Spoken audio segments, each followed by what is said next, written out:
Bonjour, aujourd'hui je suis dans un jardin où il y a une petite balançoire que je vais vous montrer et que je voudrais dessiner avec vous. Je vais vous montrer ce que je vois quand je dessine. Qu'est-ce que j'analyse et comment je m'en sers pour dessiner. A tout de suite, voici mon nouveau sujet. Voilà, donc dans le jardin en face de chez moi, j'ai cette petite balançoire. Vous voyez, c'est donc en fait un objet. Si je souhaitais le dessiner, eh bien voilà ce que je regarderai. Dans un premier temps, je vais tenir compte de la forme d'ensemble. Voilà, parce que ça peut s'inscrire dans un rectangle. Sur ma feuille, comme ça, je dispose de l'espace que je souhaite. Et puis, je vais regarder, en fait, si je décompose cet objet en plusieurs formes géométriques simples, ce que je peux trouver comme forme géométrique simple. Est-ce qu'on peut voir un rond dans la tête? Il s'inscrit, ce rond, ici. Donc, je vais le dessiner. Et puis, non loin, ici, à partir de la forme ronde, viendra s'ajouter un peu plus qu'un demi-rond.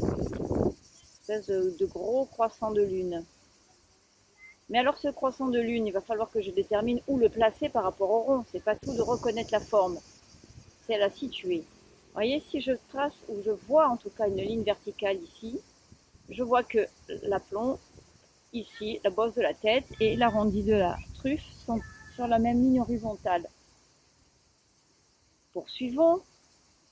Je vois aussi que, en continuant les formes simplifiées, soit je considère tout le corps comme étant une forme à partir du rond, mais finalement ça va pas être aussi simple parce qu'on a beaucoup de creux ici et là.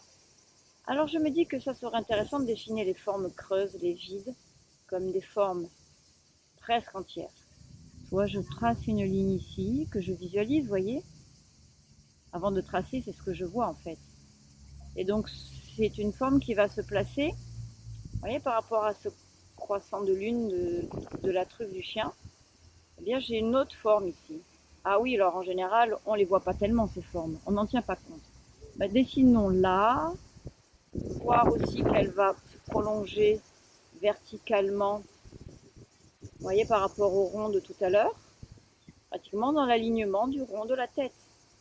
Puis viendront donc une autre forme, alors presque un ovale, un peu creusé ici, pour la patte. Alors cette patte, il va bien falloir aussi que je trouve un point pour l'aligner. Et si c'était par exemple une ligne ici, qui est reliée à la pointe ou l'arrondi de la truffe. Bon, bah, mon crayon il est placé comme ça. Est-ce que sur ma feuille j'aurai un trait dans la même direction? Alors les directions de trait, on verra une astuce une autre fois.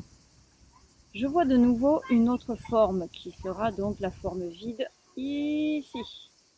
Et là je ferme la forme en voyant une ligne horizontale. Donc cette forme, je m'en imprègne bien, voilà. Je la dessine. Alors elle fait une largeur plus importante que celle-ci.